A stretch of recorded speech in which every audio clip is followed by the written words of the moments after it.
കേരളത്തിൽ പെൻഷൻ പ്രായം കൂട്ടാൻ ആലോചന. കടുത്ത സാമ്പത്തിക പ്രതിസന്ധിയുടെ ഇടയിൽ ജീവനക്കാരുടെ കൂട്ടവിരമിക്കൽ സർക്കാരിന് വൻ സാമ്പത്തിക ബാധ്യതയുണ്ടാകും. 16,638 പേരാണ് മെയ് മാസത്തിൽ പെൻഷൻ പറ്റുന്നത്. ഇവർക്ക് ആനുകൂല്യം നൽകാൻ അനവധി കോടികൾ കണ്ടെത്തണം.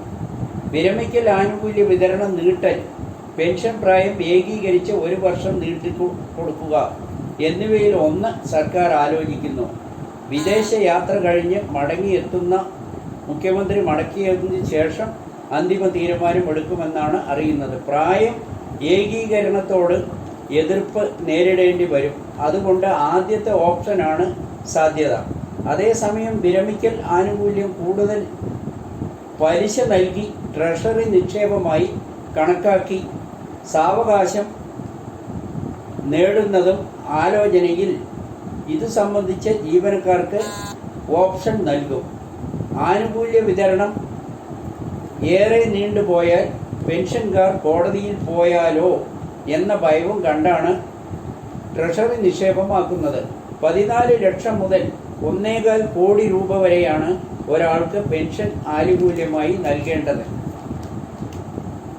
സംസ്ഥാനം കടുത്ത സാമ്പത്തിക പ്രതിസന്ധിയിൽ നട്ടം തിരിയുന്നു. എന്നാൽ ധൂർത്തിനും പാഴ്ചെലവുകൾക്കും ആർഭാടങ്ങൾക്കും ഒരു കുറവുമില്ലെന്ന് പ്രതിപക്ഷം ആരോപിക്കുന്നു. അവസരത്തിനനുസരിച്ച് ഒവായത്തിൽ ഓട്ടയടിക്കാനുള്ള സർക്കാർ നിലപാട് തലതിരിഞ്ഞ ഭരണത്തിൻ്റെ സൂചനയാണെന്നും പൊതുജനങ്ങളും അഭിപ്രായപ്പെടുന്നു. കഴിഞ്ഞ കുറേ വർഷങ്ങളായി ചെയ്തു കൂട്ടിയ കാര്യങ്ങൾക്ക് കനത്ത തിരിച്ചടിയാണ് അനുഭവിക്കേണ്ടി വരുന്നതെന്നും ജനങ്ങൾ ചൂണ്ടിക്കാട്ടുന്നു. സമരം നടത്താനും സംഘടിപ്പിക്കാനും പഠിപ്പിച്ചവർക്ക് ഇത്രയും പെട്ടെന്ന് തിരിച്ചടി കിട്ടുമെന്ന് ആരും കരുതി കാണില്ലെന്നും ജനങ്ങൾ ചൂണ്ടിക്കാട്ടുന്നു. കാലഹരണപ്പെട്ട ധനകാര്യ മാനേജ്മെന്റ് പ്രതിപക്ഷം ആരോപിക്കുന്നു. സർക്കാർ ജീവനക്കാരുടെ ശമ്പള പരിഷ്കരണം കേരളത്തിൽ നടപ്പിലാക്കുന്ന നിലപാടിനോട് വലിയ ഭവിഷ്യത്തുണ്ടാകുമെന്ന് സാമ്പത്തിക വിദഗ്ധർ എത്രയോ മുൻപ് ചൂണ്ടിക്കാട്ടിയതാണ്. അതൊന്നും വകവയ്ക്കാതെയാണ് ശമ്പള പരിഷ്കരണം നടത്തുന്നത്. ക്രമേണ ഗുരുതരമായ സാമ്പത്തിക പ്രതിസന്ധിക്ക് ഇത് കാരണമാകുമെന്നും അവർ അന്ന് ചൂണ്ടിക്കാട്ടിയിരുന്നു. മോദിയുടെ ആരോപണം തോൽവി ഭയം കൊണ്ടെന്ന് കോൺഗ്രസ്. രാഹുൽ ഗാന്ധി അദാനി അംബാനിയിൽ നിന്ന് പണം കൈപ്പറ്റിയെന്നാണ് മോദി ആരോപിക്കുന്നത്. ഇപ്പോൾ അദാനിയെപ്പറ്റിയും അംബാനിയെപ്പറ്റിയും ഒന്നും പറയുന്നില്ല എന്നും മോദി ആരോപിച്ചു. എന്നാൽ 2024 ഏപ്രിൽ മുതൽ അദാനിയെക്കുറിച്ച് 103 തവണയും 30 തവണ അംബാനിയെക്കുറിച്ചും രാഹുൽ ഗാന്ധി പ്രസംഗങ്ങളിൽ പരാമർശിച്ചിട്ടുണ്ടെന്ന് ലോകസഭയിലും അദാനിയെപ്പറ്റി പറഞ്ഞത് മോദി മറന്നു കാണില്ലെന്നും ജയറാം രമേശ് ചൂണ്ടിക്കാട്ടി. 2 ലക്ഷം കോടിയോളം വരുന്ന കുംഭകോണത്തെക്കുറിച്ച് അന്വേഷിക്കാൻ ജൂൺ 4-ന് ഇടതുമുന്നണി അധികാരത്തിൽ വന്നാലുടൻ ജോയിന്റ് പാർലമെന്റ് കമ്മിറ്റി രൂപീകരിക്കുമെന്നും രാഹുൽ നേരത്തെ തന്നെ പറഞ്ഞിട്ടുണ്ട്.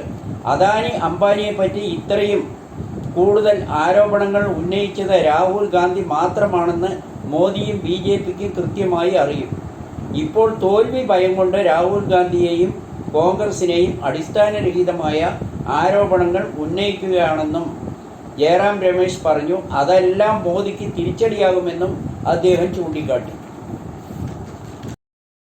വന്ദേ ഭാരത് വൻ പരാജയം. ധനികർക്ക് യാത്ര ചെയ്യാനുള്ളതാണ് വന്ദേ ഭാരത് എന്ന് ജനങ്ങൾ. വന്ദേ ഭാരത് വൻ പരാജയം.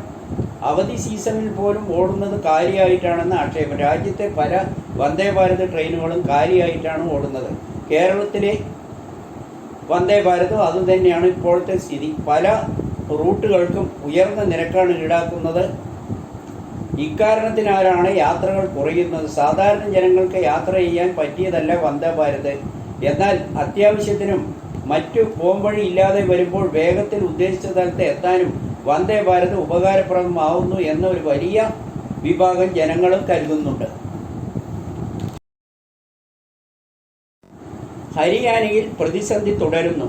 വിശ്വാസ വോട്ടെടുപ്പ് വേണമെന്ന് ദുഷ്യന്ത് ചൗട്ടാല. ഹരിയാന നിയമസഭയിൽ വിശ്വാസ വോട്ടെടുപ്പ് നടത്തണമെന്ന് അഭ്യർത്ഥിച്ച് ഗവർണർ ബന്ദാരു ദത്താത്രേയയ്ക്ക് കത്തെഴുതി ദുഷ്യന്ത് ചൗട്ടാല. 7 സ്വതന്ത്ര MLA-മാരുടെ പിന്തുണയോടെയാണ് സംസ്ഥാനത്തെ BJP സർക്കാർ ഭരണം നടത്തുന്നത്. ഇതിൽ 3 പേർ പിന്തുണ പിൻവലിച്ചതോടെയാണ് നയാബ് സിംഗ് സൈനി സർക്കാരിൻ്റെ അധികാരം നിലയ്ക്കാൻ പോകുന്നതെന്നും